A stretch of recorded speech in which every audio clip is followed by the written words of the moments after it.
వాక్యమును నమ్మదగినది, పూర్ణాంకారముగాను యోగ్యమైనది ఉన్నది. అట్టి వారిలో నేను ప్రధానుడను. అయినను నిత్య జీవము నిమిత్తము తనను విశ్వసింపబో వారికి నేను మాదిరిగా ఉండలాగున యేసుక్రీస్తు తన పూర్ణమైన దీర్ఘశాంతమును ఆ ప్రధాన పాపినైన నా యందు కనికరపరిచినట్లు నేను కనికరపడితిని. దేవుని నామానికి మహిమ కలుగును గాక. వాక్యంలో మా వారం కూర్చున్న వాళ్ళు ఇటు రాండమ్మా. మనకు చెప్పే వాక్యము దైవజనుడు మీకు కనబడుతూ ఇటు రండి. పరిశుద్ధాత్మ దేవుడు వాక్యములో నడిపించులాగున మన మధ్యన రత్నమయ్య గారు ఉన్నారు, ప్రార్థన చేస్తారు.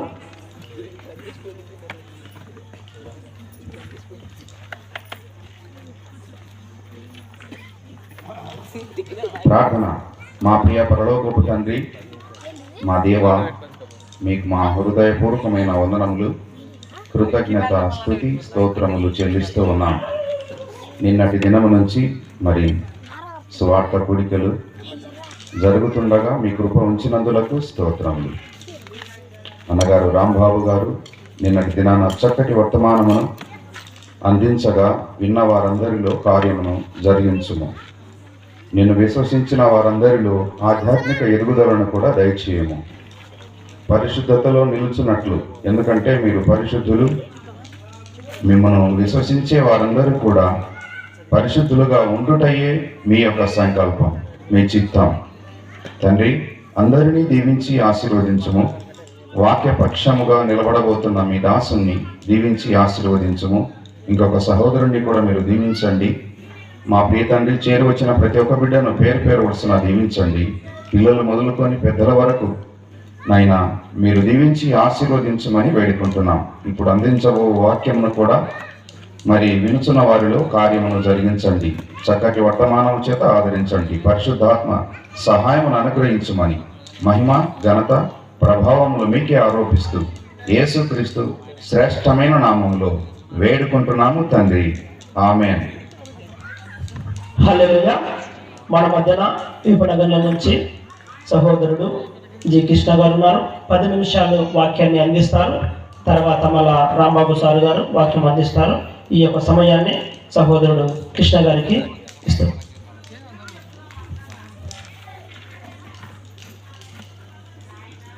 అందరికీ వందనాలండి. వందనాలమ్మా. బాగున్నారా? దేవుని కృపను బట్టి మేము కూడా బాగున్నాము. దేవుని దయతో అన్నగారు కొద్ది సమయం నాకు ఇచ్చారు.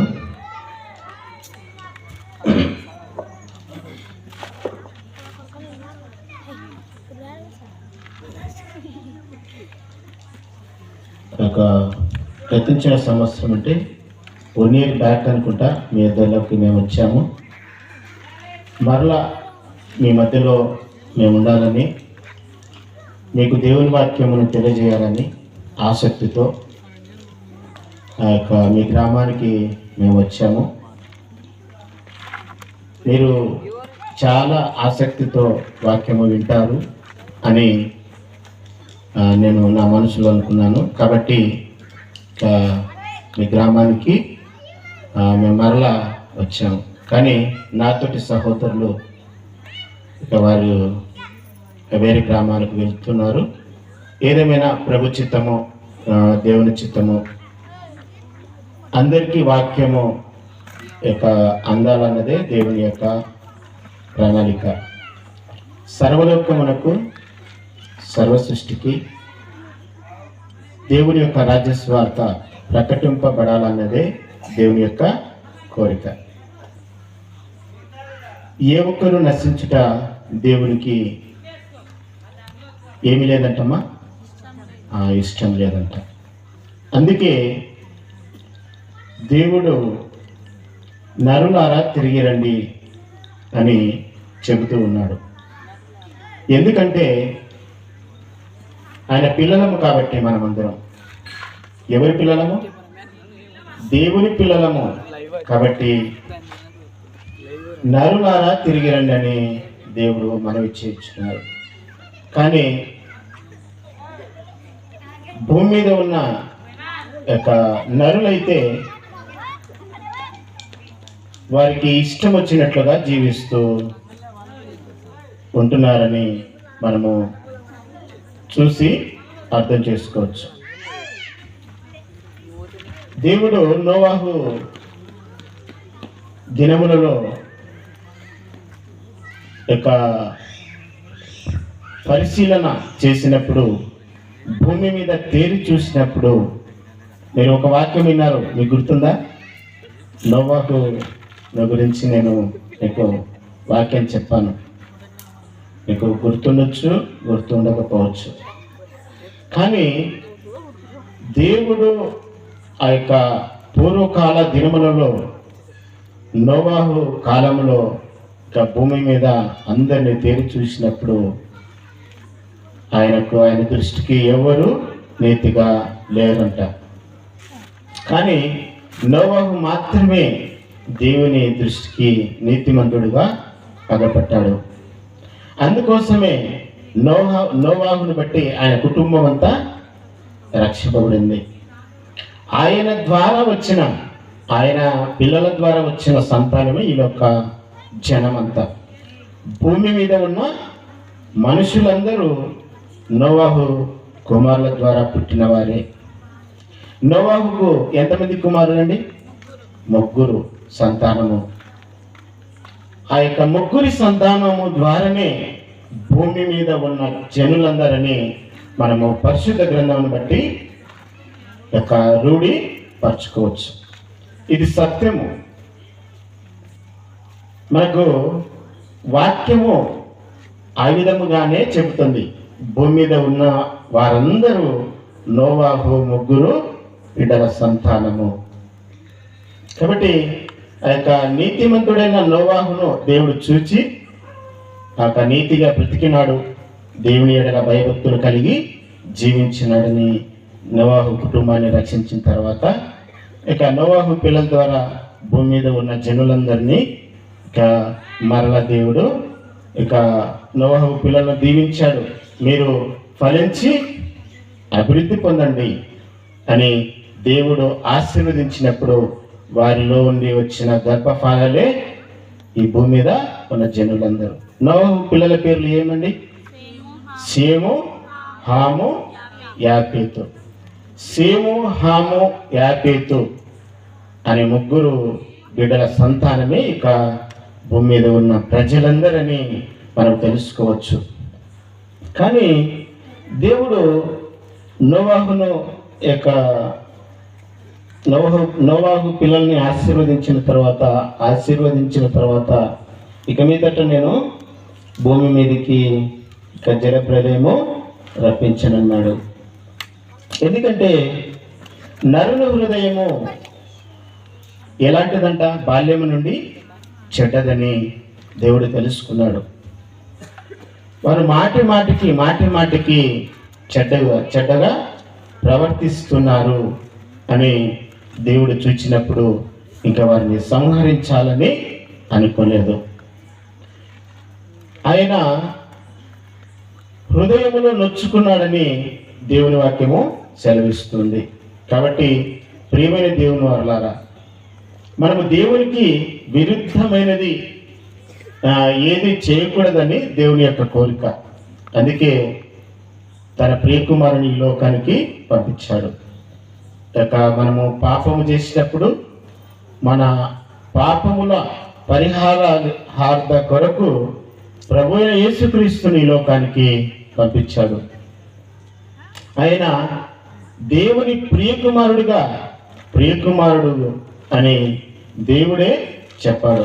ఈయన నా ప్రియకుమారుడు, ఈయన యందు ఏం చేస్తున్నాడంటమ్మా? ఈయన యందు నేను ఆనందిస్తున్నానంటున్నాడు. కాబట్టి యేసు ప్రభు దేవుని ఎలాగైతే ఆనందపరిచాడో మనముడుక అలాగా ఆనంద పెట్టేవారముగా మనం జీవించాలి. అందుకే పౌలు చెబుతూ ఉన్నాడు ఈ మాటను. ముందుగా చెప్పను, నేను క్రీస్తుని పోలి నడుచుకునే ప్రకారం మీరును నన్ను పోలి నడుచుకోండి అని చెప్తున్నాడు. క్రీస్తు మనకు మాదిరి. ఆయన శరీరంను ధరించుకున్నాడు కాబట్టి మనందరి పాపముల కొరకు తన ప్రాణము పెట్టాడు. ఈ యొక్క వాక్యం మీ అందరికీ వందనములు. సమయం లేదు కాబట్టి అన్న చాలా దూరం నుండి వచ్చాడు. ఇక మీ గ్రామంలో ఇక దేవుని మాటలను తెలియజేయాలని జగ్గయ్యపేట ఎన్టీఆర్ జిల్లా నుండి అన్నను రప్పించాము. దేవునికి స్తోత్రము. ఇక మొదటి రోజు చక్కగా దేవుడు జరిగించాడు. మరలా రెండో రోజు ఇక ఆయన కృపను బట్టి ఈ రీతిగా జరుగుతున్నది. దేవునికి స్తోత్రం. హల్లెలూయా. దేవుని నామానికి మహిమ కలుగును గాక. ఇంతవరకు చక్కటి మాటలు, చక్కని వాక్యాన్ని సహోదరుడు జి కృష్ణ గారు అందించారు. మీకు మా సంఘ తరపున ధన్యవాదాలు, వందనాలు చెప్పుకుంటున్నాను బ్రదర్. ఈ సమయాన్ని మన దైవజనులు రాంబాబు సార్ గారికి చెప్తున్నాం. ఈ రెండో రోజు కూడా దేవుడు ఈ యొక్క సభలను ఘనంగా జరిగించును గాక. ప్రార్థన చేసుకొని వాక్యాన్ని మమ్మల్ని మిక్కిలిగా ప్రేమించిన మా ప్రేమలోకి పోయిన తండ్రి, గడిచిన కాలం అంతా నీ పరిష్టమైన రెక్కల కింద కాచి కాపాడి నిన్న మొదలుకొని ఈ రోజు రాత్రి వరకు నాయన నీ కృపలో మమ్మల్ని ఉంచి ఈ రాత్రి కూడా నీ జీవము గల మాటలు వినటకు మీరు చూపిన కృపకై స్తుతిస్తూ ఈరోజు కూడా నాయన మా హృదయాలను కదిలించే శక్తి గల వాక్కులను నా నోట ఉంచి నీ ఆత్మ సహాయాన్ని అనుగ్రహించి మీ పిల్లలను నాయన వాక్యులతో బలపరిచి స్థిరపరచమని ఈ కార్యక్రమం అంతా కూడా నాయన మర్యాదగా క్రమముగా జరిగించి మీరే మహిమ ఘనత ప్రభావమును పొందుకోమని నీ ప్రియకుమారుడు ఈ లోక రక్షకుడు మనుషులందరి ప్రభు అయిన యేసుక్రీస్తు వారి అతి శ్రేష్టమైన నామముని ప్రార్థన అడిగి వేడుకుంటున్నాను పరమ తండ్రి. ఆమేన్. ప్రియమైన దేవుని పిల్లలందరికీ క్రీస్తు గారి శుభములు, వందనాలు. ఇంత చక్కటి శ్రేష్టమైన సమయాన్ని ఇచ్చిన దేవదేవుని స్తుతిస్తూ మొదటి రోజు విశ్వాసం గురించి మాట్లాడుకున్నాము. వినుట వలన విశ్వాసం కలుగును, ఆ వినుట క్రీస్తును ఇచ్చిన మాట వలన కలుగుతుంది. ఎప్పుడైతే ఆ మాట మనలో కలుగుతుందో మనము రక్షణ పొందుతాము అని బైబిల్ గ్రంథంలో రక్షణ పొందాలని రాయబడింది. కనుక ఈరోజు కూడా రక్షణను మనం ఎలా కొనసాగించాలి, రక్షణలో ఉన్న మనం ఎలా బ్రతకాలి అనేది నేర్చుకోవాలి. అమ్మా, రక్షణ పొందిన వాళ్ళేనా ఇక్కడ ఉన్న వాళ్ళంతా? ఓకే. రక్షణ పొందుకోవడంలోనే పరలోకం వచ్చితే, బాప్టిజం తీసుకోవడంలోనే పరలోకానికి వెళ్ళం. ఉద్యోగం రాగానే మనం ఏం చేయాలి? ఉద్యోగానికి సెలెక్ట్ అయిన తర్వాత డ్యూటీ చేయాలి. నెల రోజులకి జీతం ఇస్తారు. అలాగే రక్షణ పొందిన మనము దేవుడు మనకిచ్చిన పని చేయాలి. యేసు ప్రభు వారు అంటాడు, తండ్రి నీవు నాకిచ్చిన పనిని తుదముట్టించి తిని అంటున్నాడు. సంపూర్ణముగా నెరవేర్చి తుదముట్టించాను అన్నాడు. కనుక మనకు దేవుడు పనిచ్చాడు. ముందుగా సిద్ధపరిచిన సత్క్రియలు చేయుటకై మనము క్రీస్తు యేసునందు సృష్టింపబడిన వారమై ఆయన పని అయి ఉన్నాము. అంటే పని ఉంది, అందుకే మనం పుట్టాము. ప్రతి వస్తువు దాని పని నిమిత్తము దేవుడు చేసుకున్నాడమ్మా. అన్నిటికీ పని ఉంది. కనుక మనల్ని పని చేయమంటున్నాడు. పని చేసిన వాడే జీతానికి పాత్రుడు అన్నట్టుగా క్రైస్తవులుగా మీరు వచ్చారు. పాపపు లోకములో పాపులుగా ఉన్న మిమ్మల్ని నా ప్రియకుమారుడైన యేసుక్రీస్తును పంపి పాపులను రక్షించుటకు క్రీస్తు యేసు ఈ లోకమునకు వచ్చునన్న మాట నమ్మదగినది, పూర్ణాంగీకారమునకు యోగ్యమైనది నై ఉన్నది. అంటే అట్టి వారిలో నేను ప్రధానులను అంటున్నాడు అపోస్తలుడైన పౌలు గారు. మేము చేసిన తప్పులు ఒప్పుకోవటానికి ఇష్టపడతారా? చాలామంది ఇష్టపడరండి. వాళ్ళు ఏమనుకుంటారో. కానీ అపోస్తలుడైన పౌలు గారు అంటున్నాడు, ఇక్కడ పాపులు ఎవరన్నా ఉంటే వీళ్ళందరికంటే నేనే ప్రధాన పాపిని అని అంటున్నాడు. ఎంత మనసు, అది మంచి మనసు కదా. మన పిల్లలు చేసిన తప్పు ఒప్పుకుంటారమ్మా? ఒప్పుకోరు. ఎప్పుడైనా గుర్తుపెట్టుకోండి, ఒక తప్పును ఒప్పుకోకపోతే ఆ తప్పును కప్పిపుచ్చడానికి 100 తప్పులు చేయాల్సి వచ్చింది. కనుక పౌలు అంటున్నాడు, క్రీస్తు యేసు లోకానికి ఎందుకు వచ్చాడు అని అంటే అని చెప్తూ తిమోతి గారికి రాసిన మొదటి పత్రిక 1వ అధ్యాయం 15వ వచనం 16వ వచనం చదవండి. పాపులను రక్షించుటకు క్రీస్తు యేసు లోకమునకు వచ్చినను వాక్యము నమ్మదగినది పూర్ణాంగీకారమునకు యోగ్యమునై ఉన్నది. అట్టి వారిలో నేను ప్రధానుడను, అయినను నిత్య జీవము నిమిత్తము తనను విశ్వసింపబో వారికి నేను మాదిరిగా ఉండుటకు యేసుక్రీస్తు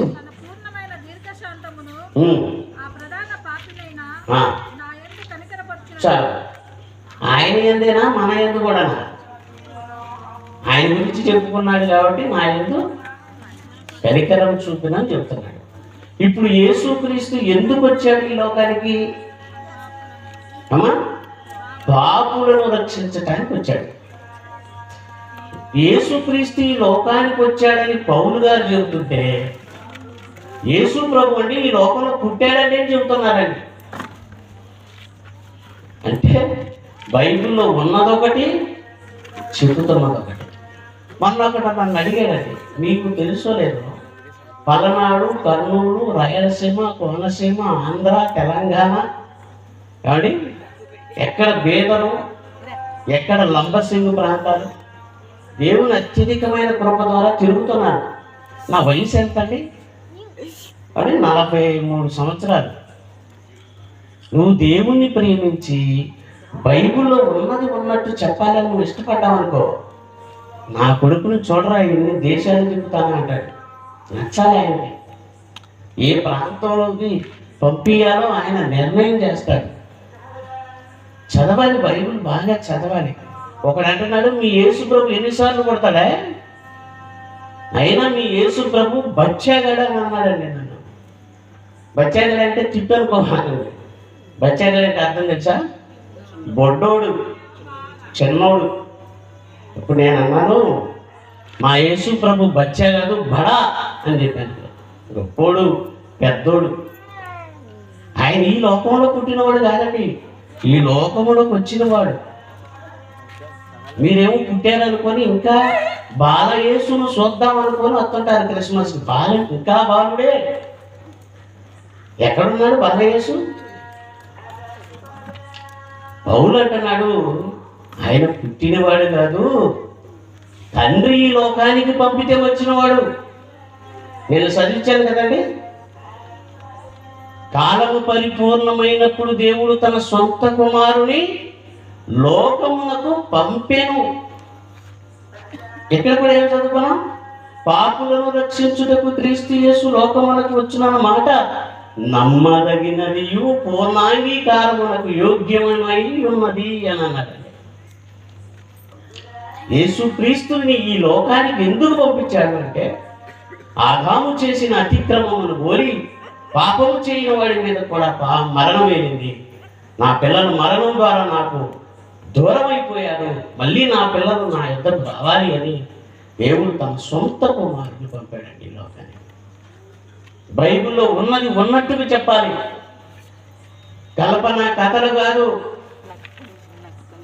అపోస్తలుడైన పౌలు తిమోతికి రాస్తూ వాక్యమును ప్రకటించుము తిమోతి, సమయమందును అసమయమందును సువార్త కొరకు ప్రయాసపడుము, ఖండించు, గద్దించు, బుద్ధి చెప్పు అంటున్నాడు. ఎందుకు ఎంత కఠినంగా మాట్లాడమంటున్నాడు అని అడిగితే, జనులు అంటున్నాడు చూడండి. ఎనగా జనులు హితబోధను సహింపక దురద చెవులు గలవారై తమ స్వకీయ దురాశలకు అనుకూలమైన బోధకులను పోగు చేసుకుంటున్నారు తిమోతి అని అంటున్నాడు. హితబోధ అంటే ఏంటో తెలుసా అండి? ఆరోగ్యకరమైన బోధ వారికి వద్దటండి. మంచి చెప్పిన వాడిని రానివ్వరంటండి. మిమ్మల్ని నవ్వించే మాటలు, మిమ్మల్ని మెప్పించే మాటలు చెప్పాలంటున్నారు తిమోతి. ఖండించు, గద్దించు, బుద్ధి చెప్పు అంటున్నాడు. ఎంత మంచి మాట అండి. తీతుకు రాసిన 2వ పత్రిక, తీతుకు రాసిన పత్రిక 2వ అధ్యాయం 16వ వచనం.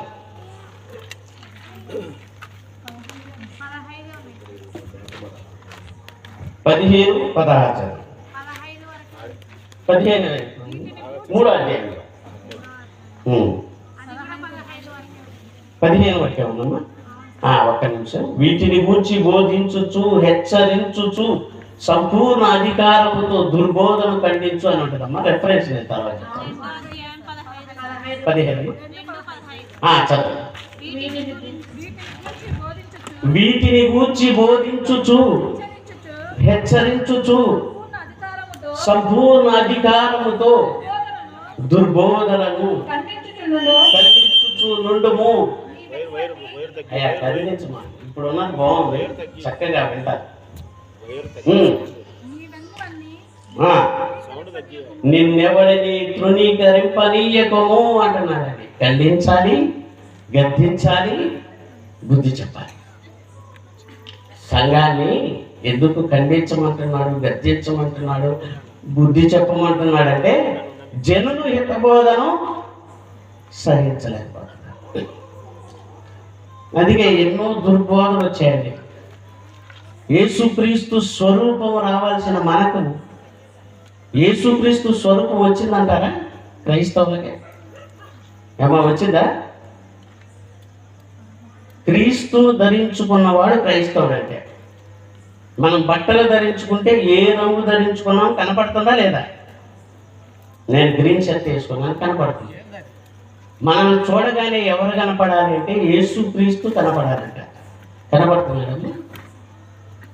ఈ నమ్మని వాళ్ళు ఎవరు యేసు ప్రభు ఎలా ఉంటాడో మాకు తెలియదు కానండి, మిమ్మల్ని చూస్తుంటే ఆ ప్రభువుని చూసినట్టే ఉందండి. ఈ స్వరూపం ఎవరికి వచ్చిందో తెలుసా? అపోస్తులైన పౌలుకి, ఆయనతో తిరుగుతున్న వాళ్ళకి వచ్చింది. క్రీస్తు స్వరూపము మీ యందు ఏర్పడాలి, మేము క్రీస్తును పోలి నడుచుకున్నాము అంటున్నాడు. అంటే రక్షణ పొందిన మనకి ఎవరి స్వరూపం రావాలంట? యేసుక్రీస్తు స్వరూపం రావాలి. యేసుక్రీస్తు ఏ స్వరూపం చెప్పండి?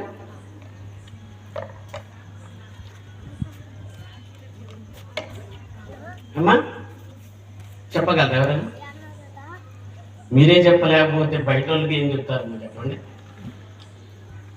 రోజు స్కూల్కి వెళ్తున్నారు, పాఠాలు రాలేదనుకోండి అమ్మా, ఎక్కడ వేసిన గొంగళి అక్కడే ఉంటాయి.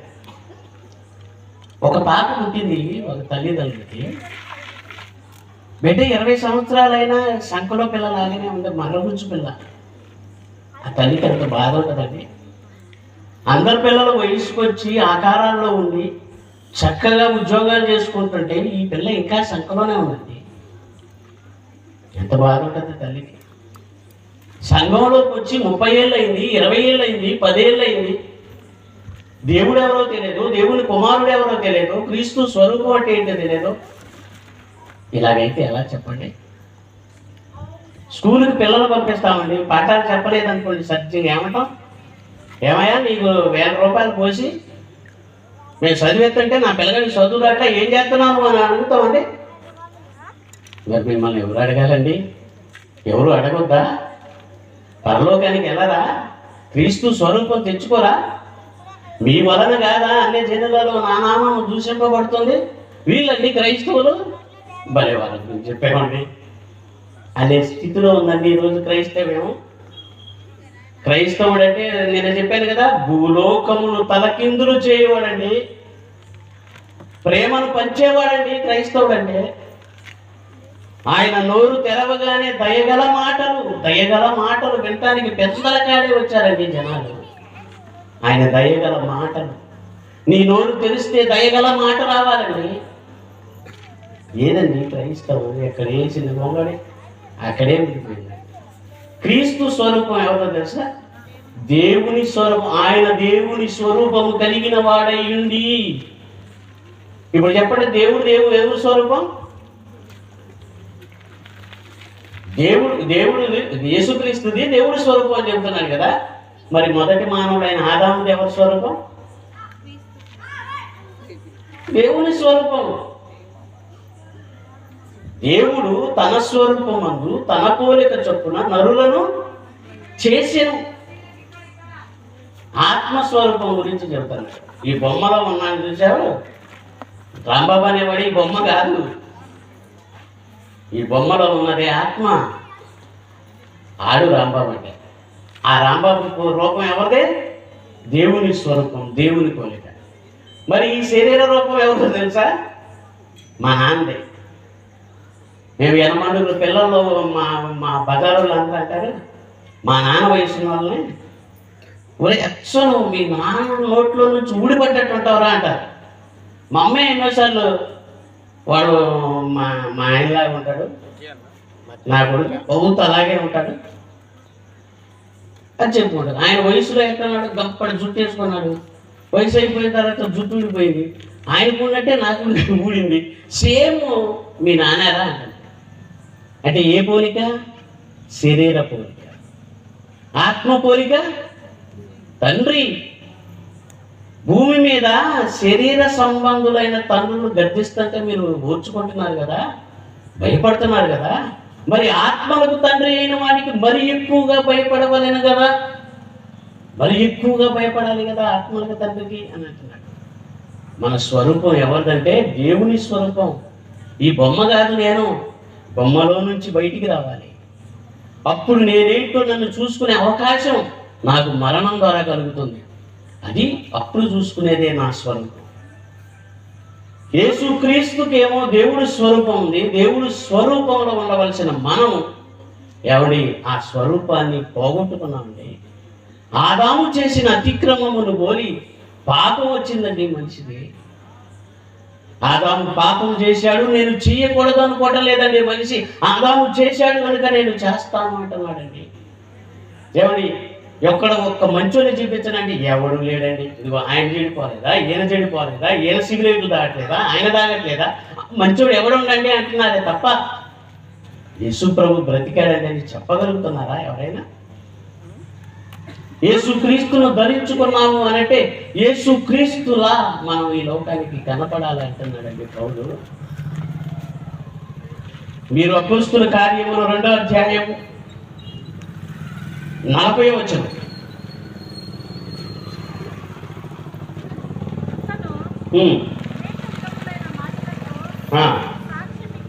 సాక్ష్యమిచ్చి మీరు మూర్ఖులకు ఈ తరము వారికి వేరై రక్షణ పొందుడని వారిని హెచ్చరించాను. వాక్యం విన్న వాళ్ళు అయ్యలారా మేమేం చేయాలి అని అయితే, మీరు మూర్ఖులకు ఈ తరం వారికి వేరైపోండి అంటున్నాడు.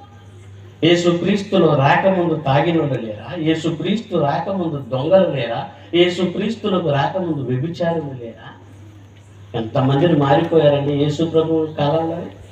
ఈ విచారిని చూసి అమ్మా అనగానే ఆమె బ్రతుకును మార్చుకుంది కనుక. పాత నిబంధన కాలంలో రాహాబును వేశ్య, అయ్యా మీ దేవుడి గురించి మేము విన్నాం, మీ దేవుడు ఎర్ర సముద్రమును పాయలు చేసినప్పుడు మా గుండెలో అవిసిపోయాయ్యా. మీ దేవుడు ఆకాశమందును భూమి మీదను దేవుడే. ఒక అన్యురాలు సాక్షి అవుతుందండి. కానీ ఇశ్రాయేలులు భయపడ్డారా? దేవుని పిల్లలు చెడిపోయారు. ఇశ్రాయేలీయులు దేవుని పిల్లలు చెడిపోయారు. ఎర్ర సముద్రాన్ని పాయలు చేసి ఆ సముద్రంలో నడుస్తుంటే ఆ పిల్లలు పెద్దలు సముద్రాన్ని గోడలాగా నిలిచింది ఏంటి అని ఇలా తాకుకుంటూ పోయిన వాడికి భయం లేదు. కానీ చూడని రాహాబను వేశ్య, మీ దేవుడు ఆకాశమందును భూమి మీద దేవుడేనయ్యా. ఎర్ర సముద్రాన్ని మీ దేవుడు పాయలు చేసినప్పుడు మేము విన్నవాడికి భయం ఉంది, కానీ కల్లారా చూసిన వాడికి భయం లేదు. దేవుడు నా పిల్లలు బాగుండాలి, నన్ను నమ్మిన వాళ్ళు నా పిల్లలు నాలా బ్రతకాలి, నేను పరిశుద్ధుని కనుక మీరు పరిశుద్ధులై బ్రతకండి అన్నాడు. మనిషి బ్రతకలేము అనుకుంటున్నాడండి. బతకలేము అనుకుంటున్నాడు. చూడండి, హోషియా గ్రంథం 4వ అధ్యాయం 8వ వచనం.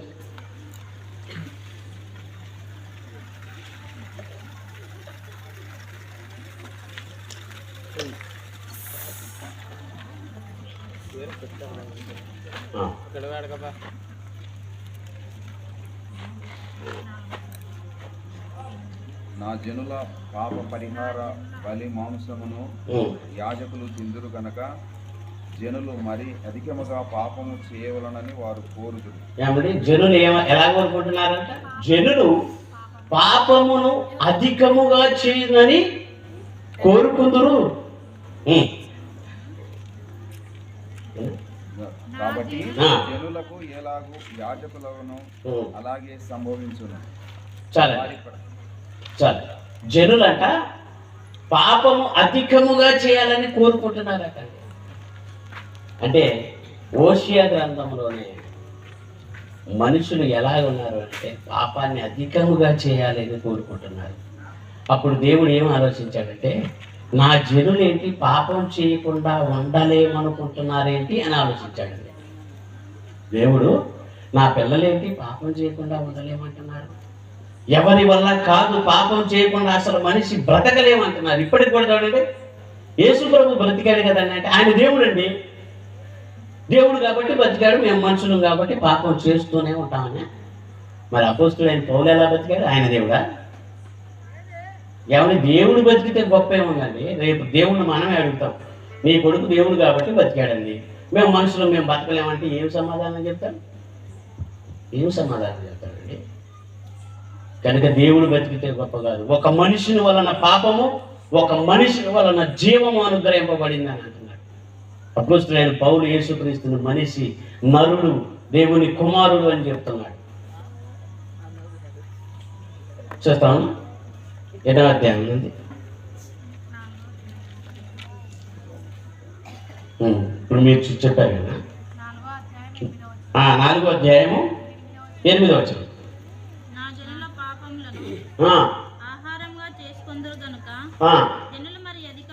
జనులు మరి అధికముగా పాపము చేయవలెనని వారు కోరుదురు. కాబట్టి జనులకు చాలా. ఇప్పుడు 4వ అధ్యాయం 1 నుంచి చదవండి, ఎంత బాగుంటుంది. యెహోవా మాట ఆలకించుడి, సత్యమును కనికరమును దేవుని గూర్చిన జ్ఞానము దేశమందు లేకపోవుట చేత యెహోవా ఏమండి దేశములో సత్యమును కనికరం లేకపోతే ఏమవుతుందో తెలుసా? చెడిపోతారండి. ఇప్పుడు వాళ్ళతో వేద్యమాడుతూ ఏం చెప్తున్నాడు చూడండి. అబద్ధ సాక్ష్యము పలుకుటయు, అబద్ధమాడుటయు, హత్య చేయుటయు, దొంగిలించుటయు, వ్యభిచరించుటయు. ఎవరు దేవుని పిల్లలకి ఎలాంటివి వచ్చేసేది చూడండి. వాడు కంటే ఏంటో తెలుసా? పొద్దున్నే మనం బ్రష్ చేయటం వాడుక, స్నానం చేయటం వాడుక, ఏమండి భోజనం చేయటం వాడుక. వాళ్ళకి హత్య చేయటం, వ్యభిచారం చేయటం, ఏమండి దొంగతనం చేయటం, అబద్ధాలు చెప్పటం వాడుక అయిందంటే. నా జనులు మరి అధికముగా పాపము చేయదని కోరుదురు. అంటే పాపం చేయకుండా ఉండలేకపోతున్నారు. పాపం చేయకుండా కూడా మనిషి బ్రతకగలడని నిరూపించాలనుకున్నాడండి దేవుడు. అందుకేనండి దేవుడు గొప్పతనాన్ని మర్చిపోలేకపోతున్నాం. నా పిల్లలు పాపం చేయకుండా ఉండలేమంటున్నారు కదా, ఉండగలరు అని నా ప్రియకుమారుని పంపిస్తాను.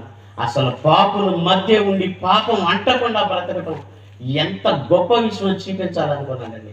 యేసుక్రీస్తుని భూమి మీదకి పాప శరీరాకారంతో పంపాడండి. 8వ అధ్యాయము రోమీయులకు రాసిన పత్రిక 8వ అధ్యాయము 4వ వచనం. ధర్మశాస్త్ర సంబంధమైన నీతి విధి నెరవేర్చబడవలనని పాప పరిహారము నిమిత్తము దేవుడు తన స్వకీయ కుమారుని పాప శరీరాకారముతో పంపి ఆయన శరీరమందు పాపమునకు శిక్ష విధి. చూసారా ఏ శరీరంతో పంపించాడు? ఏమండి నీ కొడుకేమో మంచి శరీరం ఇచ్చాము, మాకేమో పాపం చేసే శరీరాన్ని ఇచ్చామా అని అంటారేమని. పాప శరీరాకారం కంటే ఏంటో తెలుసా? ఈ శరీరం ఉన్న గుణం ఏంటో చెప్పమంటారా? మట్టి నుండి వచ్చింది కాబట్టి మట్టిలోని ఉన్న వాటి కొరకు ఈ శరీరం ఆశపడుతుంది. ఆడపిల్లలను గమనించారా? పెళ్ళై వివాహం చేసుకొని అత్తగారింటికి వెళ్ళింది అనుకోండి, అమ్మ రేపు మీ అమ్మగారి ఇంటికి వెళ్దామనండి, చిటుకులు తయారు. ఎందుకు చెప్పండి? అక్కడి నుంచే వచ్చింది కనుక. నా పుట్టినిల్లు అనగానే చాలా సంతోషపడి వెంటనే తయారవుతుంది. ఈ మట్టి శరీరం కూడా నేను మట్టిలో నుండి వచ్చాను, మట్టిలోకి వెళ్ళాలని మట్టిలో ఉన్న వాటి కొరకు ఆశపడుతుంది. మట్టిలో ఉన్న బంగారం అన్న ఇష్టపడుతుంది, మట్టి నుండి పుట్టిన ఆహారం కొరకు ఆశపడుతుంది, రుచులు కోరుతుంది. అంటే ఈ మట్టి శరీరానికి ఆశలు. ఆయనకు శరీరం ఉంది, యేసు ప్రభువుకు శరీరాశ ఉందా? ఆయనకు నేత్రాలు ఉన్నాయి, నేత్రాశ ఉందా? ఆయనకు జీవం ఉంది, జీవము డబ్బం ఉందా? మరి మనకెందుకు కలుగుతున్నాయి? మొట్టమొదట ఆదాముకు చూపించింది నేత్రాశ. ఇదిగో ఈ పండు తిను దినమున చస్తారు అని దేవుడు చెప్పిన, మీరు చావరు అని చెప్పగానే ఆ పండు రమ్యముగా కనపడదట. అంటే నేత్రాశతో పడిపోయింది. 2 ఆకలి, 3 జీవపు డమ్మం. తిన్నావా అన్నప్పుడు ఏం చెప్పాలి? తిన్నానని చెప్పాలి. అప్పుడు వాళ్ళు ఏం చేశారంటే, నేనే తిన్నాను, నువ్వేదో నేను ఒంటరిగా ఉండటం మంచిది కాదని నాకు సాటి అయిన సహకారం ఇచ్చావు. ఆమె చెప్తే తిన్నాను, నేను మంచోడిని అన్నాను. ఇలా తాను డంబాన్ని ప్రవర్తించుకున్నాడు. ఇదే 3 నేత్రాశ, శరీరాశ, జీవకుడము యేసు ప్రభు మీద కూడా సాతాను ఉపయోగించిందంటే ఎలాంటి శరీరంతో వచ్చాడు? పాప శరీరాకారంతో ఉన్నాడు. కాబట్టి ఇప్పుడు ఈ శరీరానికి పడిపోతాడని ఆయన, నీకు ఆకలిగా ఉందాయా, 40 రోజులు నువ్వు ఏమీ తినలేదు, రాళ్ళు రొట్టెలు చేసుకొని తిను అంటుంది. ఏమని? బాగా ఆకలి కొన్నవాడికి 1 కోటి రూపాయలు ఎత్తా అన్నవాడు ఏమంటే తెలుసా, నీ కోటి తర్వాత ముందు అన్నం పెట్టరా బాబు అంటాడు. కోట్లు ఉన్నవాడు కూడా అన్నమే తినాలి. అయితే యేసు ప్రభు నేత్రాశగా పడ్డాడా? శరీరాశకి ఏమన్నా పడ్డాడా? జీవకుడమ్మా, నువ్వు దేవుని కుమారుడు అయితే ఈ టెంపుల్ మీద నుంచి దూకు అంటున్నాడు. అంటే 3 బాణాలు వేసినా ఆయన పడలేదు. నేను ఈ లోకాన్ని జయించాను అంటున్నాడు. యేసు ప్రభు ఈ లోకాన్ని జయించినట్టే మనం కూడా ఈ లోకాన్ని జయించాలి అంటున్నాడు. నా ప్రియకుమారుడైన యేసు క్రీస్తును లోకానికి పంపాను, మీరు బ్రతకలేదు అంటున్నారు కదా, నా కొడుకుని చూడండి అంటున్నాడు. నేను అందుకే మీకు చెప్పాను, విశ్వాసమునకు కర్త, దాన్ని కొనసాగించు. యేసు వైపు చూస్తే బ్రతుకుతాం. దౌర్భాగ్యం ఏంటంటే క్రైస్తవ సావాసాలు ఈరోజు ఎలా ఉన్నాయంటే, వెలుగుకి చీకటితో పొత్తు ఎక్కడిది? మీరు లోకములకు వెలుగు అన్నారు, అవునా కదా? మీ సావాసాలు ఎవరితో ఉన్నాయి? విశ్వాసులతోనే ఉండాలి. సావాసాలు చెడగొట్టారు. నేను చెప్పాను, ఒక 10 పండ్లు మంచిగా ఉంటే ఒక కుళ్ళిపోయిన దాన్ని అందులో పెడితే తెల్లారి చూస్తే ఈ 10 కూడా పాడైపోతాయి. నీ సావాసం ఎలా ఉండాలి? మన ప్రభు అయిన యేసు క్రీస్తు అను తన కుమారుడు సావాసమునకు పిలిచిన దేవుడు నమ్మదగిన వాడు అంటున్నాడు. చూడండి, కొరంథీయులకు రాసిన 1వ పత్రిక 1వ అధ్యాయము 9వ వచనం.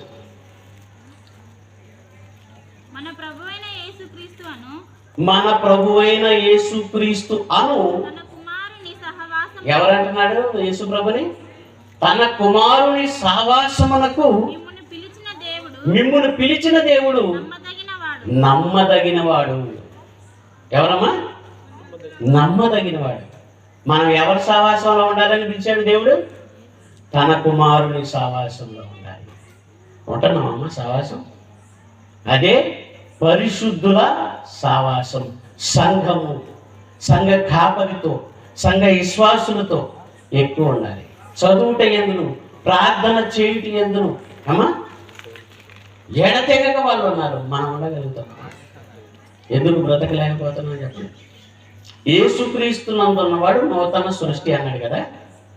మీరు రక్షణ పొందారు కాబట్టి చెబుతున్నారు, రక్షణ పొందంలోనే పరలోకం రాదు, బ్రతికితే వస్తుంది. రక్షణ పొందిన మనం ఎలా బ్రతకాలంటున్నాడంటే, యేసుక్రీస్తునందున్నవాడు నూతన సృష్టి, పాతవి గతించను, సమస్తమును నూతన మాయను. మన ఇళ్లలో ఒకప్పుడు పాతగా ఏమున్నాయి తెలుసా? పూరి గుడిసెలు ఉండేయండి. ఇప్పుడు కనపడుతున్నాయా? సిటీలోకి వెళ్తే అసలు ఒక్క పూరి గుడిసె కనపడుతుంది. తర్వాత ఏమొచ్చాయి?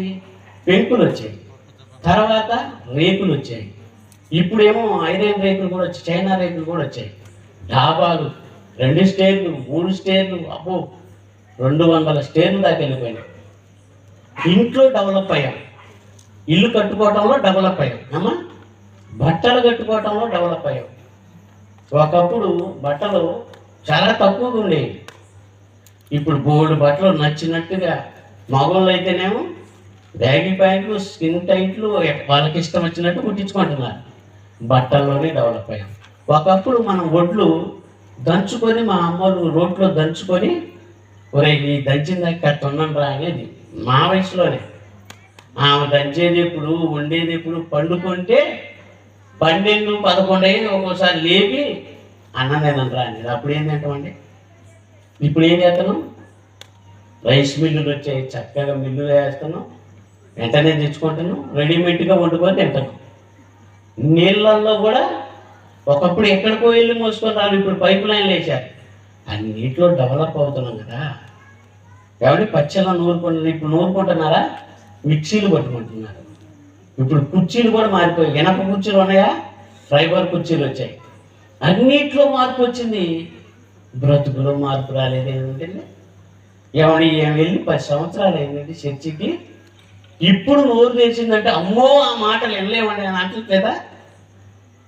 మారేవా నువ్వు మారేవని ఎవరు సాక్ష్యం ఇవ్వాలి? నీ భర్త సాక్ష్యం ఇవ్వాలి. నీ భర్త మారాడని నీ భార్య సాక్ష్యం ఇవ్వాలి. ఎప్పుడు నీతో ఉండేది వాళ్ళే కాబట్టి. మంచి సాక్ష్యం ఉందమ్మా ఈరోజు మన క్రైస్తవులకి. మాట మారిందా, చూపు మారిందా? కొలస్సీలకు రాసిన పత్రిక 3వ అధ్యాయం 17వ వచనంలో చూడండి ఏమంటున్నాడు? మరియు మాట చేత గాని క్రియ చేత గాని మీరేమి చేసినను ఏమి చేసినను ప్రభువైన యేసు ద్వారా తండ్రి అయిన దేవునికి. అమ్మ 17 కాదు 8వ వచనం, 3వ అధ్యాయం 8వ వచనం.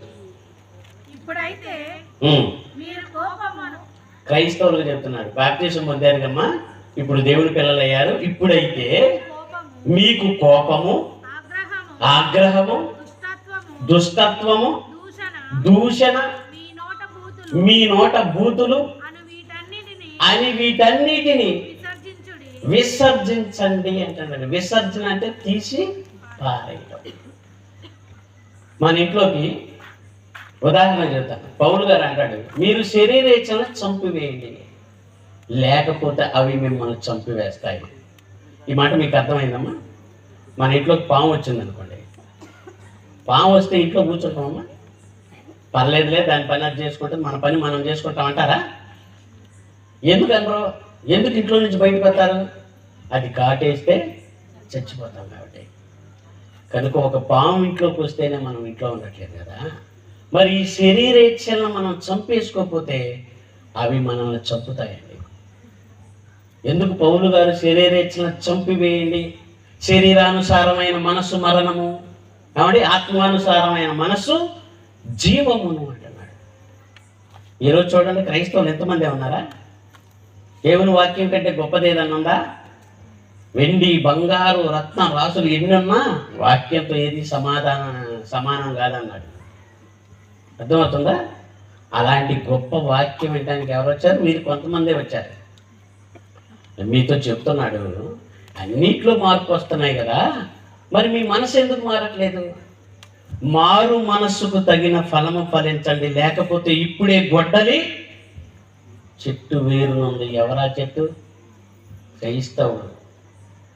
క్రైస్తవులారా, మీతో నేను చెప్తున్నాడు, ఇంటినే ఫాలించని వాడు దేవుని సంఘమును ఎలాగూ ఫాలించును? నీతిమంతుడని చెప్పుకునే నీవే రక్షింపబడుట దుర్లభం అయితే అవినీతిమంతుడు రోజు పాపిగా తిరిగేవాడు ఎక్కడ నిలబడతాడని అడుగుతున్నాడండి. దేవుడు అడుగుతున్నాడండి. తీర్పు దేవుని ఇంట ఆరంభం, జడ్జిమెంట్, తీర్పు అంటున్నాడు. చూడండి, ఎవరేంటంట? దేవుని ఇల్లు, సంఘం. క్రైస్తవులారా, మీతోనే మాట్లాడుతున్నాడు. దేవుని నమ్మిన క్రైస్తవులారా, నువ్వు సామాన్యుడు కాదు. గొంగల పురుగు జీవితంలో నుండి సీతాకోక చిలుక జీవితంలోకి వచ్చిన వాడు నువ్వు. ఒకప్పుడు రక్షణ లేని నీ జీవితం ఇప్పుడు రక్షణలోకి వచ్చావు. మన ప్రాంతాల్లో ఎమ్మెల్యేగా ఎవరన్నా పోటీ చేశారనుకోండి, ఎమ్మెల్యేగా గెలిస్తే ఏమొస్తుంది తెలుసా? ఏమొస్తుందమ్మా?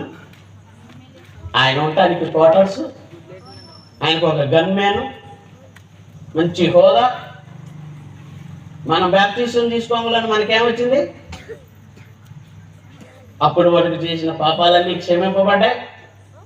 మరలా నువ్వు పాపంలోకి వెళ్లకుండా నిన్ను పరిశుద్ధాత్మని నీలోకి పంపాడు. పాపము ఉంది, తీర్పు ఉంది నాయన, పాపం చేయకని నీలో ఉండి గద్దిస్తున్నా. ఆ పరిశుద్ధాత్మను పట్టించుకోక ఆయన దుఃఖపెడుతున్నావా? ఆలోచించండి. దేవదూతల భద్రత నీకుంది. ఎంత యోగ్యత అండి క్రైస్తవులు చెప్పండి. కనుక అదే అంటున్నాడు, దేవుడు దీర్ఘశాంతం ఇంకా నువ్వు కనిపెట్టుచున్నదంట. ఇందాక అన్నగారు చెప్పారు, నోవాహు ఓడ కట్టాడు, ఇంచుమించు 100 సంవత్సరాలు కట్టాడు, ఒక్కడూ రాలేదండి. ఈరోజు ఈ శ్వాసం అనే ఓడ 2000 సంవత్సరాల నుంచి కడుతూనే ఉన్నారు. ఎంతమంది ఈ శ్వాసంలోకి వస్తున్నారు, ఎంతమంది రక్షణ పొందుతున్నారు. ఆనాడు 80 రక్షింపబడ్డారు, ఈ రోజు ఎంతమంది రక్షింపబడతారు? నీతిమంతులని చెప్పుకునే నీవే రక్షింపబడట దుర్లభం అయితే, అవినీతిమంతుడు రోజు పాపిగా ఉండేవాడు ఎక్కడ నిలబడతాడు? తీర్పు దేవుని ఇంత ఆరంభం అంటున్నాడు, మీ దగ్గరే అడుగుతానంటున్నాడు. మనం ఎలా ఉండాలి చెప్పండి? యేసుక్రీస్తులాగా బ్రతకాలి. 30 ఏళ్ళతో ఎన్నో రోగాలు, ఎన్నో ప్రమాదాలు, ఎన్నో ప్రకృతి విపత్తులు. బీపీ అంటున్నాడు, షుగర్ అంటున్నాడు, కిడ్నీ ఫెయిల్ అంటున్నాడు. ఎన్ని రోగాలండి, ఎక్కడదండి బతుకు? ఆశలే లేవు అంటే ఏమంటే నీకు ఆయుష్యే లేదంటే ఆశలతో బతుకుతున్నారా క్రైస్తవులు కూడా? మీ జీవం ఏ పాటిది అని అనలేదా చెప్పండి? కనుక మీరు బ్రతకాలి అంటున్నాడు. నేను ఈ లోకమును జయించినట్టే మీరు కూడా ఈ లోకాన్ని జయించాలి అంటున్నాడు. ఒక్కసారి మీరు ఆ మాట చూసుకోగలిగితే, యోహాను రాసిన సువార్త పత్రిక, యోహాను పత్రిక 5వ అధ్యాయం, 1వ అధ్యాయము 5 నుంచి చూద్దాం. ఆ వెలుగు చీకటిలో ప్రకాశించుచున్నది, కానీ చీకటి దాన్ని గ్రహింపకుండెను. ఒక్క నిమిషం. 2వ పత్రిక కాగా అమ్మ క్రొత్త ఆజ్ఞ నీకు రాసినట్టు కాదు గాని మొదటి నుండి మనకు కలిగిన ఆజ్ఞయే రాయుచున్నాను, మనము ఒకరి ప్రేమింపవలెనని మనము ఆయన ఆజ్ఞల ప్రకారము నడుచుటయే ప్రేమ అంటున్నాడు. ఇప్పుడు చూడండి, ప్రేమ ఏంటి అని అంటే ఆయన ఆజ్ఞల ప్రకారం నడుచుటయే ప్రేమ. మీరు మొదట నుండి చదువు,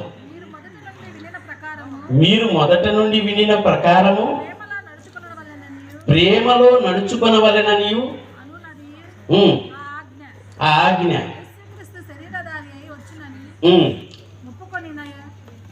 ఒప్పుకొనని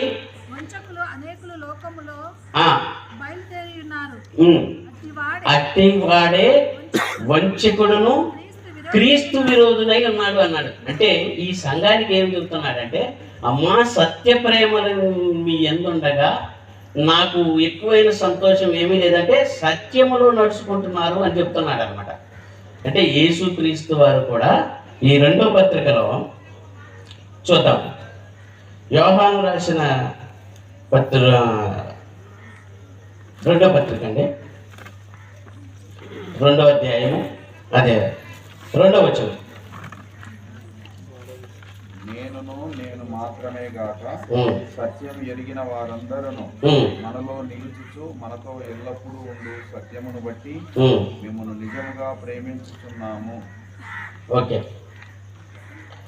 సత్యమును బట్టి మిమ్మల్ని నిజముగా ప్రేమించుతున్నాము అని అంటున్నాడు. అంటే సత్యమును ప్రేమను కలిగి ఉన్నారు ఆనాటి మొదటి సంఘం అని చెప్తూ, యేసుక్రీస్తు మనల్ని ఎలాగైతే ప్రేమించాడో మనము కూడా మన సహోదరులను ప్రేమించాలి అంటున్నాడు. చూద్దాం, ఎఫెసీయులకు రాసిన పత్రిక,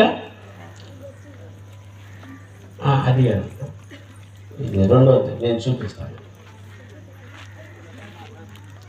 ఎఫెసీయులకు రాసిన పత్రిక 5వ అధ్యాయం 2వ వచనం.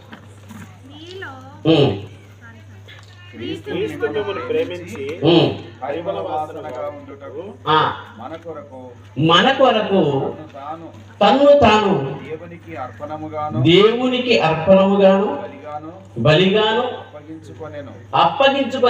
అర్పించుకొనెను.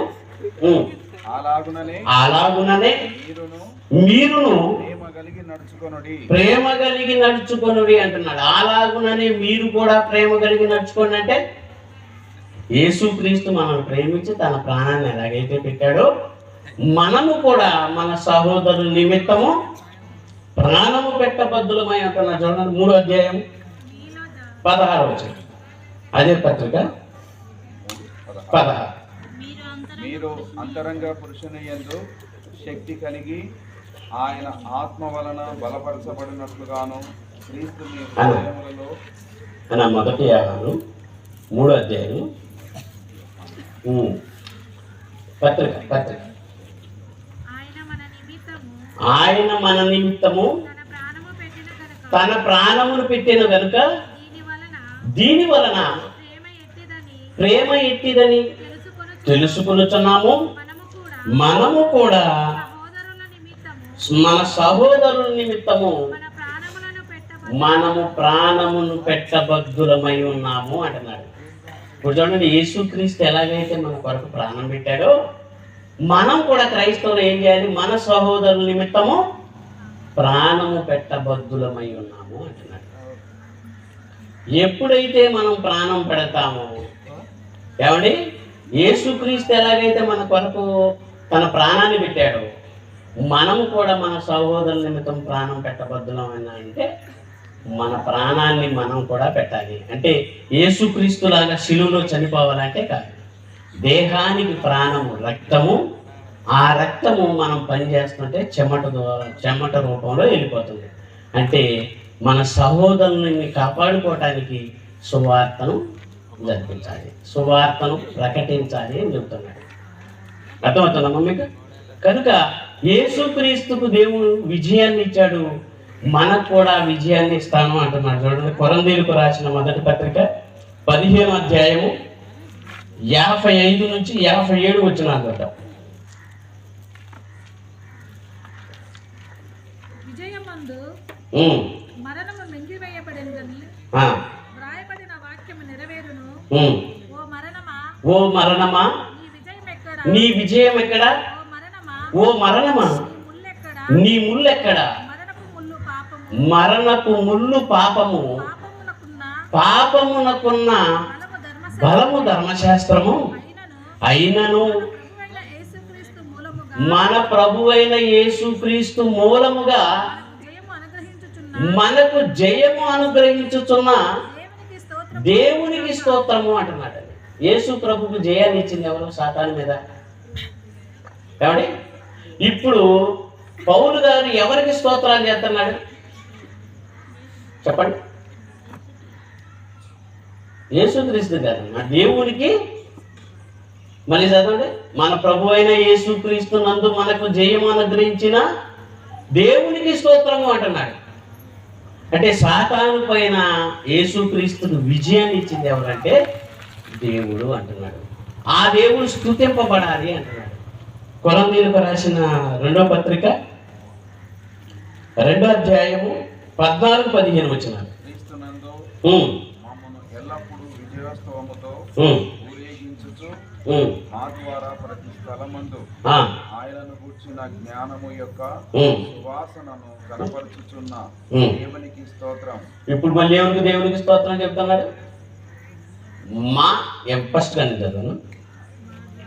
మా ద్వారా ప్రతి స్థలమందు క్రీస్తును గూర్చిన జ్ఞానము యొక్క సువాసనను కనపరచుచు ఆయన యందు మమ్మును ఎల్లప్పుడూ విజయోత్సవముతో ఊరేగించుతున్న దేవునికి స్తోత్రము అంటున్నాడు. ఇప్పుడు యేసుక్రీస్తుకు విజయాన్ని ఇచ్చిన దేవుడు మనకు కూడా యేసుక్రీస్తునందు మనకు విజయాన్ని ఇస్తున్నాడు అని అంటున్నాడు సాతాను మీద. కనుక మనం అందరం కూడా ఈ శరీరేచ్ఛను చంపుకొని యేసుక్రీస్తు ఈ లోకాన్ని ఎలాగైతే జయించాడో మనం కూడా ఈ లోకాన్ని జయిస్తేనే ఆ నిత్య జీవాన్ని ఇస్తాడు. మరి ఈ లోకాన్ని ఎలా జయించాడు ఆయన? ఏం జయించాడు? ఈ లోకంలో ఏముందంటే ఈ లోకంలో ఉన్నదంతయు నేత్రాశ, శరీరాశ, జీవపుడము. నేను ఈ లోకాన్ని జయించాను, వీటిని జయించాను. మీరు కూడా జయిస్తేనే మిమ్మును కూడా నా కుడి పార్శాన కూర్చొని పెట్టుకుంటాను. నేను తండ్రి కుడి పార్శాన ఎలాగైతే కూర్చున్నానో జయించి మీరు కూడా జయిస్తేనే నా కుడి పార్శానికి వస్తారు. అప్పటిదాకా రారు. ఇప్పుడు చెప్పండి, మనం ఈ లోకాన్ని జయించేవారుగా ఉన్నామా? చెప్పండి. ఏమండి? యేసుక్రీస్తుని లేపిన దేవుడు మనము కూడా లేపాలి అంటే మనము ఈ లోకాన్ని జయించాలి, ఈ ఆశలను జయించాలి. మనం ఏ ఆశలో పడిపోకుండా అన్నవస్త్రములు కలిగి దేవుని అంటే భయభక్తులు కలిగి బ్రతకాలని కోరుకుంటున్నాడు. యేసుక్రీస్తు కూడా ఆయన శరీరధారి ఉన్న దినములలో రోదన, కన్నీళ్లు, యాచనలు, దేవుడంటే భయభక్తులు కలిగి ఉన్నందున అంగీకరింపబడ్డాడు. కుమారుణ్ణే భయభక్తులు కలిగి ఆయన భూమి మీద రోధిస్తూ బతికితేనే తీసుకుంటే నిన్ను నన్ను ఫ్రీగా తీసుకుంటాడా? చూడండి, హెబ్రీయులకు రాసిన పత్రిక 5వ అధ్యాయం 7వ వచనం. శరీరధారి అయి ఉన్న దినములలో మహారోదనముతోనూ కన్నీళ్లతోనూ తన్ను మరణము నుండి రక్షింపగలవానికి ప్రార్థనలను యాచనలను సమర్పించి భయభక్తులు కలిగి ఉన్నందున ఆయన అంగీకరింపబడాడు. ఎలా బతికాడమ్మా భూమి మీద ఆయన? ఎవరంటే భయభక్తులు కలిగి బతికాడు? యేసు ప్రభు ఎవరంటే భయభక్తులు కలిగి బతికాడమ్మా? దేవుడంటే భయము, భక్తి.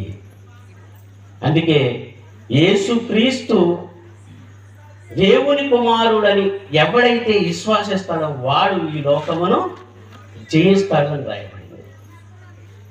ఈ లోకాన్ని జయించాలి అంటే మీరేమి నమ్మాలమ్మా? యేసుక్రీస్తు దేవుని కుమారుడని ఎవడు నమ్ముతాడో వాడు ఈ లోకమును జయిస్తాడు.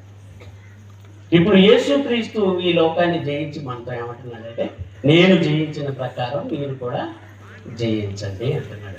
అంటే ఈ శరీరేచ్ఛలన్నిటినీ చంపివేసుకొని ఆత్మానుసారంగా నడుచుకోవాలి. అందుకే తన కుమారుని పంపాడు. ఆ మాట చెప్పి నేను ఇంకో రెఫరెన్స్ చూపించి మేము ముగిస్తాను. అపోస్తుల కార్యములు 17వ అధ్యాయము 30వ వచనం.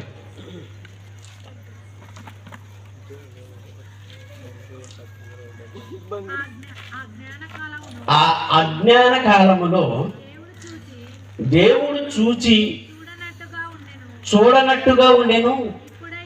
ఇప్పుడైతే అంతటను అందరను మారు మనస్సు పొందవలెనని. ఏమంటే ఇప్పుడు ఆజ్ఞ అతిక్రమం ఏంటి చెప్పండి? మారు మనస్సు పొందాలని ఆజ్ఞాపిస్తున్నాడు. ఆజ్ఞ అతిక్రమమే పాపం. మరి ఎంతమందిని మనసు మార్చుకుంటున్నారు? ఎంతమంది రక్షణ లేని వారు రక్షణలోకి వస్తున్నారు? రక్షణ పొందిన వారు ఇప్పుడు పట్టుకున్న బ్రతుకు బాగాలేదు, నేను మారు మనసు తెచ్చుకోవాలని ఎంతమంది ఉన్నారు? ఏమన్నా ఏ ఒక్కడు నశించకూడదని దేవుడి మనసు అండి. ఆ మనసు ఎరిగిన వాడే ఈ భూమి మీదకి వచ్చి చిత్రహింసలు అనుభవించాడండి. మనిషిని ఒక్కసారి చంపితే సింపుల్గా తెచ్చుకోవచ్చు, క్షణం చంపారండి యేసు ప్రభు. ఏమండి ముళ్ళ కిరీటం వచ్చారు, మీకు తెలుసు కదా, కొరడా దెబ్బలు, పిడిగుద్దులు, సిలువలో చివరి రక్త బొట్టు వరకు కూడా ఆయన కాచగలిగాడు. ఎందుకు అనంటే ఏ ఒక్కడు నశించకూడదు. మీకు ఈ చిన్న మాట చెప్తాను, చాలా అవసరం. మీకు ఆంధ్ర తెలంగాణలో నారాయణ గారి కుమారుడు తెలుసా? నారాయణ స్కూలు ఒకటి ఉందని తెలుసా? ఆయనకు ఒక్క కుమారుడు, పేరు నితీష్. ఆయనకి చాలా ఫేమస్ ఈ 2 రాష్ట్రాల్లో. నారాయణ స్కూల్ అంటే చాలా ఫేమస్ కదా. ఒకరోజు కొడుకుతో మాట్లాడుతున్నాడు, ఒరే నితీష్ ఎక్కడ ఉన్నాడు అంటే, ఇంటికి వెళ్తున్నాను డాడీ అని అన్నాడు. ఆయన విదేశాల్లో ఉన్నాడు. ఒరే 11:30 దాటింది కదా, ఇంకా ఇంటికి వెళ్ళలేదా? సరే క్షేమంగా నిదానంగా వెళ్ళిన ఆయన అన్నాడు. అని ఆయన స్విచ్ ఆఫ్ చేసుకొని పడుకున్నాడు. ఈయన ఏం జరిగిందంటే 1 గంటకు 150-180 స్పీడ్లో వెళ్ళాడట. ఆ కారు అంత వేగంగా వెళ్ళి మెట్రో డివైడర్ కొట్టుకొని స్పాట్లో చచ్చిపోయాడండి. ఆ కారు చాలా కాస్ట్లీది. బెలూన్ ఓపెన్ అయ్యే లోపల తలగదలిగిందంటే ఎంత వేగంగా వెళ్ళి ఉంటాడు, చచ్చిపోయాడు. ఈ విషయం ఎవరు చనిపోయింది కార్ యాక్సిడెంట్ అని చూస్తే నారాయణ గారి కుమారుడు. అమ్మో, నారాయణ గారి కుమారుడా, ఒక్కగానొక్క కొడుకండి. ఈ విషయం వాళ్ళ నాన్నకి తెలిసిందంటే ఆయన విదేశాల్లో ఉన్నాడు. వెంటనే తెలిసిన వాళ్ళందరూ ఫోన్లు కొడుతున్నారు, ఆయన స్విచ్ ఆఫ్ చేసి పడుకున్నాడు. ఈయనతో ఎవరు వెళ్ళారు అని ఎంక్వైరీలు చేస్తున్నారు దగ్గరున్న వాళ్ళు. ఎంతో పని మనుషులు ఒక ఇద్దరు వెళ్ళారు, వాళ్ళ నెంబర్ తీసుకున్నారు. వాళ్ళ నెంబర్ తీసుకుంటే ఒక ఆమె ఎత్తింది, నారాయణ గారి కుమారుడు చనిపోయారు, మీరు చెప్పాలి, ఆయన ఇమీడియట్గా రావాలి అని అంటే తెల్లారిన తర్వాత ఆయనకి ఈ వార్త చెప్పడానికి ఇష్టపడతారండి ఒక్కగానో ఒక్కొక్కరు. అప్పుడు ఆయన ఏం చేశాడంటే, ఆయన లోపల ఉన్నాడు, వీళ్ళు ఏం చేశారు తెలుసా, సామాన్లు శబ్దాలు చేస్తున్నారు కిందేసి. ఆయన లేపలేక ఏంటి శబ్దం అని బయటికి రాగానే టీవీ ఆన్ చేశారు. ఈ న్యూస్ వాళ్ళు తెలుసుగా, చిన్నది జరిగితేనే 3 రోజులు సాగబడతారు. ఇప్పుడు చిన్నోడికి జరిగిందా, నారాయణ గారి స్కూలు అధినేత నారాయణ గారి కుమారుడికి జరిగింది. అప్పుడు వెంటనే లేదు, రాత్రే నా కొడుకుతోనే మాట్లాడాను, ఇలా జరగటం ఏంటని హుటాహుటిగా బయలుదేరి వాళ్ళ సొంత గ్రామం నెల్లూరు ఆ ప్రాంతానికి వచ్చాడు. ఆయన వచ్చేసరికి గంధపు చెక్కలు పేర్చి శవాన్ని పడుకోబెట్టించాడు. అప్పుడు చీటి అంటించి ఆయనకిచ్చి అంటించండి అని అన్నారు. ఇప్పుడు దాకా నేను ఎందుకు చెప్పాను ఈ మాట కోసం, జాగ్రత్తగా. అప్పుడు తండ్రి అంటున్నాడు, ఒరే నితీష్, నీవు కదరా నాకు తలగోరి పెట్టాలి, నేను నీకు పెడుతున్నానేంట్రా? చిన్నప్పటి నుంచి నిన్ను పెంచింది, బట్టలు తెచ్చింది, నీకు అన్నం పెట్టింది, నీకు తలగోరి పెట్టడానికి కదా నేను. ఆ రోజు నేను చెప్పినట్టు నువ్వు నిదానంగా వెళ్ళుంటే నువ్వు బ్రతికోడివి కదరా. ఏంట్రా నాకు ఈ పరిస్థితి? నువ్వు నాకు తలగోరి పెట్టాలి కదరా, నేను నీకు పెడుతున్నాను ఏంట్రా అని ఒక తండ్రిగా విలవెల్లాడాడు. ఎవడి ఒక కొడుకు చచ్చిపోతేనే ఒక తండ్రి విలవెల్లలాడితే, ఒక సెకండ్ ఒకడు చచ్చిపోతున్నాడంటే వాళ్ళందరూ దేవుని పిల్లలు కదా చెప్పండి. తిమోతి, ఈ వాక్యము శీఘ్రముగా 108 కంటే వేగంగా వెళ్ళాలి ఈ వాక్యం, లేదా ఆత్మలు నరకానికి వెళ్ళిపోతాయి. తిమోతి అంటున్నాడు, నేను బంధింపబడి ఉన్నాను, వాక్యము బంధింపబడలేదు. తిమోతి, శీఘ్రముగా తీసుకెళ్ళి ఈ వాక్యాన్ని అంటున్నాడు. ఎంతమందిని బాధ్యత కలిగి ఉన్నారు, తింటున్నాం, పడుకుంటున్నాం, తెల్లారుతుందలే అనుకుంటున్నాం, కానీ మనమంతా నిత్యాగ్నికి దగ్గరగా ఉన్నాం. నేడే రక్షణ దినము, ఇదే అనుకూల సమయం అంటున్నాడు. నేడు అను దినం ఉండగానే రక్షణ పొందనరా, ఏ ఒక్కడు చనిపోవటం నాకు ఇష్టం లేదు. ఎన్ని అవకాశాలుగా తీసుకోండిరా అంటున్నాడు, ఎన్ని అవకాశాలు మారండిరా అంటున్నాడు. దినమెల్లా చేతులు చేస్తున్నాడండి ఆ తండ్రి. మీ కొరకు నా కుమారుని చంపుకున్నాను కదరా, అయినా నీ మనసు కలగలేదలే, మారండిరా అంటున్నాడండి. ఒక తండ్రి ఆవేదన చూశారా? 103వ కీర్తన 13, 14 వచనాలు చూడండి. 3 కీర్తన. తండ్రి తన కుమారుని ఎడల జాలిపడినట్లు యెహోవా తండ్రి తన కుమారుని ఎడల జాలిపడినట్లు యెహోవా తన యందు భయభక్తుల వరకు గలవారి మీద జాలి పడతాడండి. జాలి పడినట్లు మనము నిర్మింపబడిన రీతి ఆయనకు తెలిసి ఉన్నది, మనము మట్టి వారమని ఆయన జ్ఞాపకమునకు. మన బ్రతుకులు చూస్తే ఆయన కోపం వస్తుందండి. ఏంట్రా ఇలా బతుకుతున్నావు, చస్తావురని కోపం వస్తుంది, చెయ్యెత్తుతున్నాడు.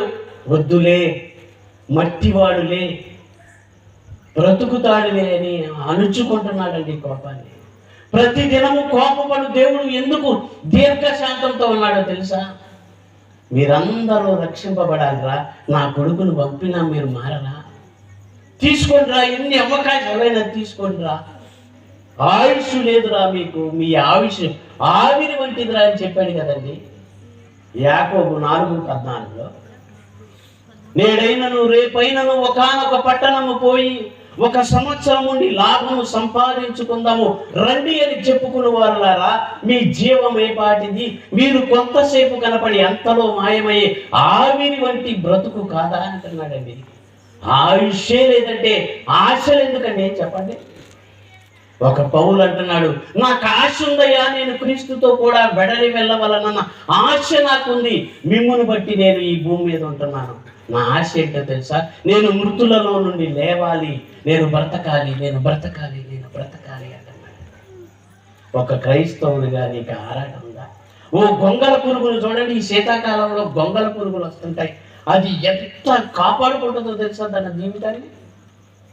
ఇదిగో ఈ గొంగల పురుగు ఆకారంలో నేను ఉన్నప్పుడు ఏ మనిషి కాలుపడ్డా నేను చచ్చిపోతాను, ఏ చీమలు నన్ను ముట్టినా చచ్చిపోతాను, ఏ పక్షి వచ్చి నన్ను తిన్నా చచ్చిపోతాను. ఈ శరీరాన్ని కాపాడుకోవాలి.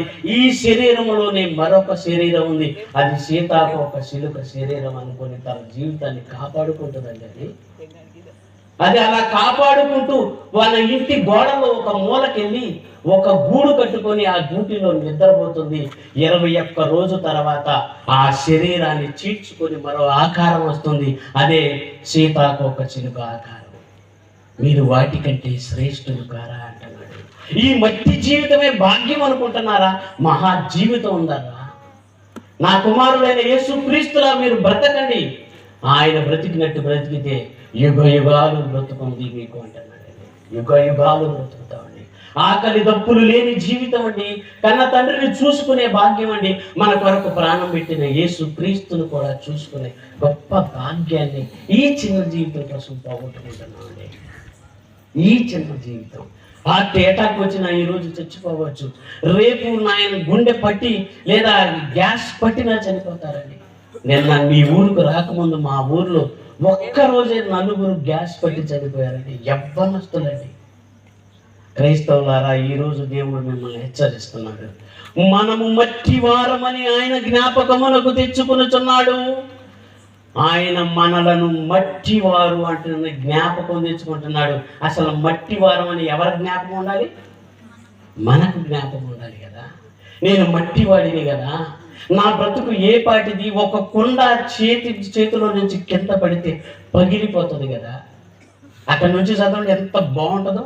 మనము మట్టి వారమని ఆయన జ్ఞాపకమునకు తెచ్చుకొనుచున్నాడు.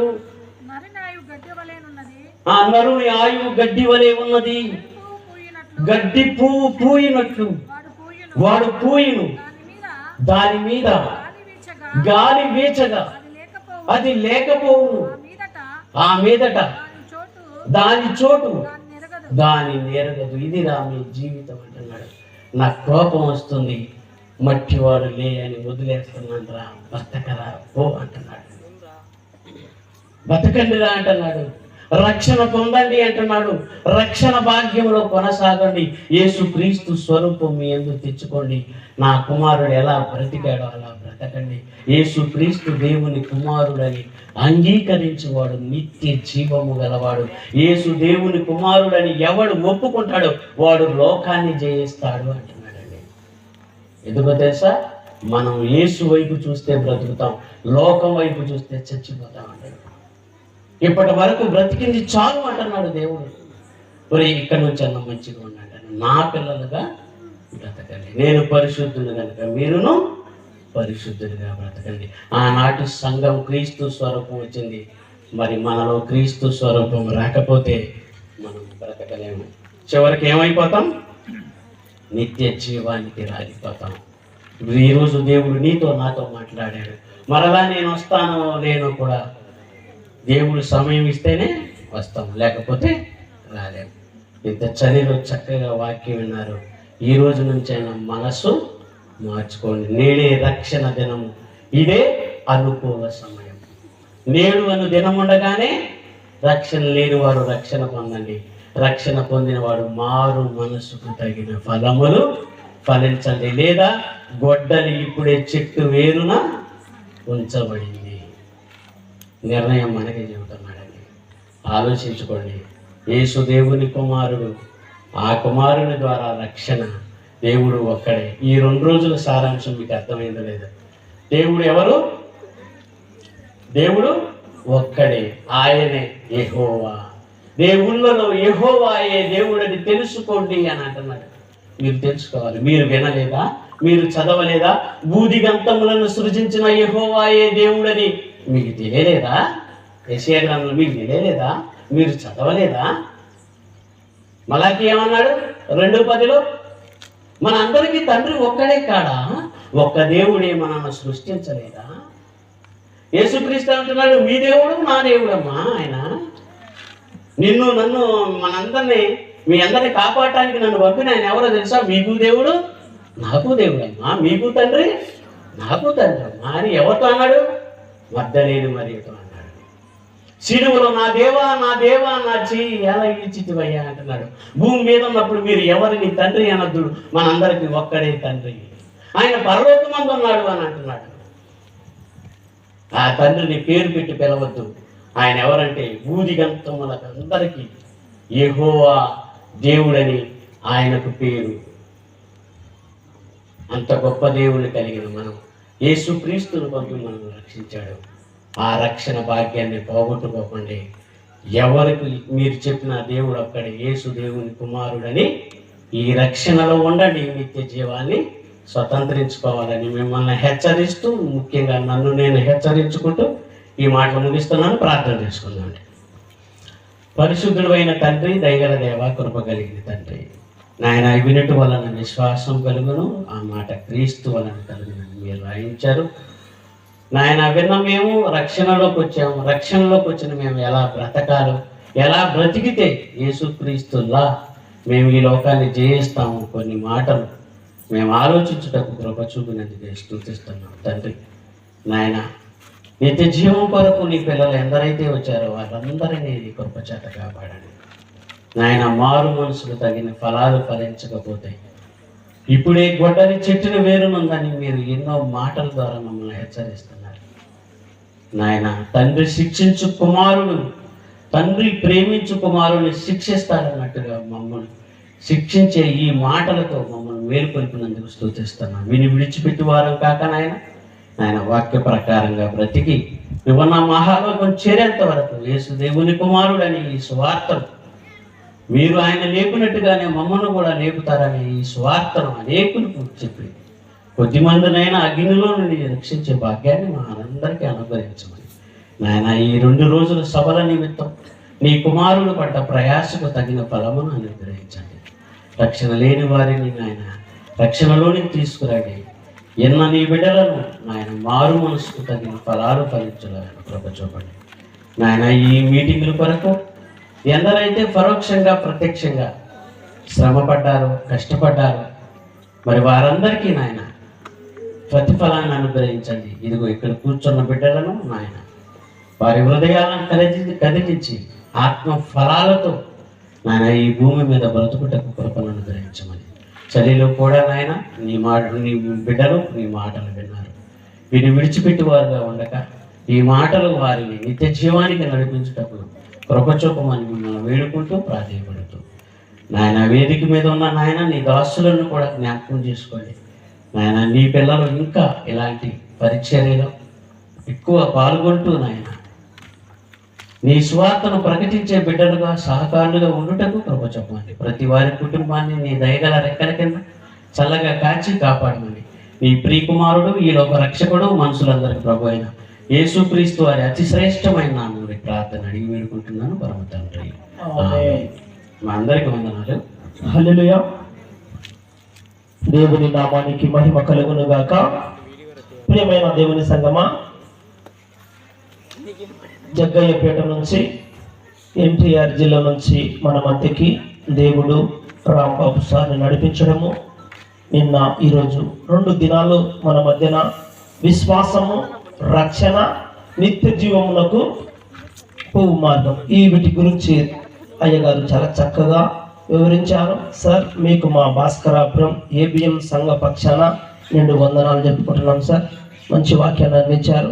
అలాగే ఈ 2 రోజులు విపనగర్ల గ్రామానికి చెందినటువంటి జి కృష్ణ గారు కూడా సహోదరుడు, ఆయన ఇంత సామాను వేసుకొని 2 రోజులు ఇక్కడ మనకి సభలు పెట్టడము, ప్రతి సంవత్సరం, పోయిన సంవత్సరం కూడా పెట్టారు, ఈ సంవత్సరం కూడా పెట్టాడు. ఈ పెట్టడం వలన ఇక్కడ ఉన్నటువంటి ఒక 60 మంది అయినా దేవుని వాక్యాన్ని వినడానికి కారకులు కృష్ణ గారు. ఈయన ఇంత సామాన్ వేసుకొచ్చి ఈ శ్రమ ఇదంతా శ్రమ. కాబట్టి చూడండి, శ్రమ అనుకోకుండా కొంతమంది జీవితాలన్న వాక్యం విని మారాలి, కొన్ని ఆత్మలను రక్షించబడాలి అనేది ఆయన కోరిక. కాబట్టి ఈ సభలు ఇలా జరగడానికి కారణమైన ఆయననే. రాంబాబు సార్ గారు కూడా ఎన్టీఆర్ జిల్లా నుంచి పిలిపించారు. దేవుడు ఈ యొక్క సభలను ఎంతో ఘనంగా జరిగించాడు. కాబట్టి అలాగే సీనన్న గారికి కూడా, సీనన్న కూడా వచ్చాడు సహకారం. సీనన్న కూడా కృష్ణ గారికి సహకారిగా ఉంటూ ఎక్కడికి వెళ్ళినా, ఏ గ్రామానికి వెళ్ళినా కూడా వీళ్ళు ఇలా సౌండ్ సిస్టమ్ తీసుకెళ్ళి కొంతమంది కన్నా సత్య సువార్తను ప్రకటించాలన్నదే వీళ్ళ యొక్క కోరిక. కాబట్టి ప్రేమైన దేవుని బిడ్డారా, ఈ యొక్క సభలో దేవుడు ఎంతో ఘనంగా జరిగించారు. అందరూ లేచి నిలబడినట్టయితే చిన్న ప్రకటన మన సంఘ ఈ యొక్క కూడికలు జరగడానికి సంఘ పెద్దల సహకారం ఎంతో ఉంది. కాబట్టి వారికి హృదయపూర్వకమైన వందనములు చెల్లించుకొంచున్నాను. ఇంత గొప్పగా ఈ యొక్క స్వార్థ సభలు జరగడానికి యొక్క కృప చూపించిన దేవునికి ప్రభు అయిన యేసుక్రీస్తు నామమును బట్టి కృతజ్ఞతాస్తుతులు చెల్లించుకొంచున్నాను. ఒక సహోదరుడు చందన గుడిక వందనములు ఎంతో చక్కగా అధ్యక్ష పదవి జరిగించారు. తను చేస్తున్న యొక్క పరిచర్యను యొక్క సండే స్కూల్ యొక్క కార్యక్రమాన్ని దేవుడు చక్కగా జరుగులాగున కృప చూపించాలని కోరుకుంటున్నాను. అదేవిధంగా చందనను యొక్క దేవుడు తన పనిలో కూడా వాడుకోవాలని కోరుకుంటున్నాను. అందరికీ వందనాలమ్మా. చిన్న ప్రార్థన చేసుకొని యొక్క కార్యక్రమాన్ని ముగించుకుందాం. చిన్న ప్రార్థన, ఆశీర్వాదం. పరలోకమందున్న మా కన్న తండ్రి, ఆశగున్న ప్రాణమును తృప్తిపరచగల దేవుడు నైనా 2 దినాలు ఎంతో చక్కగా నీ బిడలమైన మా ద్వారా చక్కగా యొక్క సువార్త సభలను జరిగించారు. అందరిని బట్టి కృతజ్ఞత స్తుతులు స్తోత్రములు చెల్లించుకొంచున్నాను తండ్రి. చేరువచ్చిన బిడలందరూ మీరు దీవించిన ఆశీర్వదించండి. నీ చిత్తమైతేనైనా మరొక దినము తండ్రి నీ యొక్క బిడల చెంత చేరి నీ యొక్క మాటలను ప్రకటించే వారముగా మేము లాగా వాళ్ళందరినీ దీవించిన ఆశీర్వదించండి తండ్రి. యొక్క కూడిక జరుగుటకు సహకరించిన బిడ్డలందరినీ మరి జ్ఞాపకం చేసుకోండి నాయన. అలాగే తండ్రి రాంబాబును ఆయన కుటుంబాన్ని మీరు జ్ఞాపకం చేసుకోండి.